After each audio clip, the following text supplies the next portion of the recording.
All right, most people get wealthy from real estate. We know that. Most of people's wealth is in their homes. In fact, wealthy people get richer from real estate more than any other asset class. All right, picture this. You're a real estate investor and you've got this property. You just bought it for $300,000. A few years later, it's worth $500,000. It's been a great investment so far. The property has appreciated in value by $200,000. Now you're ready to move on to something new. Maybe it's a better opportunity, or maybe you see another home, or maybe you want to cash in, sell the property, and retire on the beach. But here's the catch. You'll probably, in fact, most likely have to pay a capital gains tax on the $200,000 profit that you've made. But here comes the 1031 exchange. This tax deferral strategy allows you to sell your current property and reinvest the profits, the proceeds, into a new property that is similar in nature. So the real estate investor, we'll call him Todd, finds a new similar property, decides to buy it, sells his old property for $500,000, uses the $500K to purchase the new home, and doesn't have to pay any taxes on the $200,000 profits. This is because he has deferred the capital gains tax to a later time using the 1031 exchange. Now, say 10 years later, the new $500,000 house is now worth $1 million.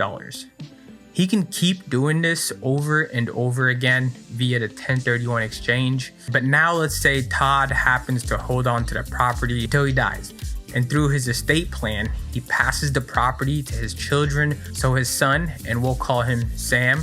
Now, Sammy Boy would inherit the property at its current market value of $1 million, which will be their new cost basis, which is the fair market value of the home at the time of their father's death. This is known as their new stepped up basis. Now, let's say Sam decides to sell this new property because it's worth $1.1 million.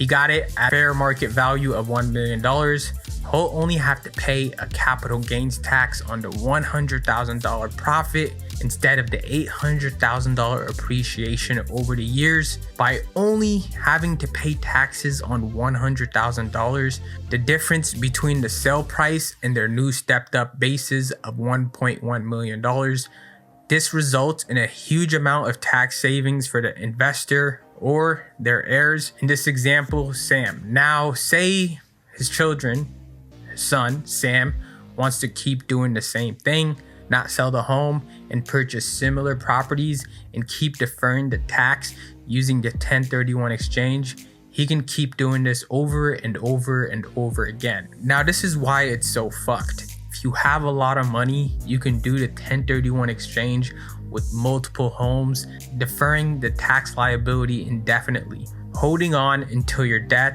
and then passing it off to your children, family, or whoever, making your family wealthier and wealthier and wealthier. As we know, real estate is linear. Its value will always keep going up and up and up.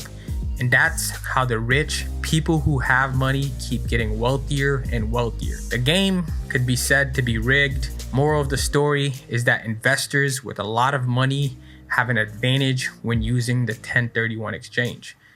Anybody can do this, but as the saying goes, don't wait to buy real estate. Instead, buy real estate and then wait. Thank you for watching. That was a quick video on the tax deferral strategy, the 1031 exchange. Anybody can essentially do this. Do me a favor, hit that subscribe button. Anyways, I'll catch you guys in the next video.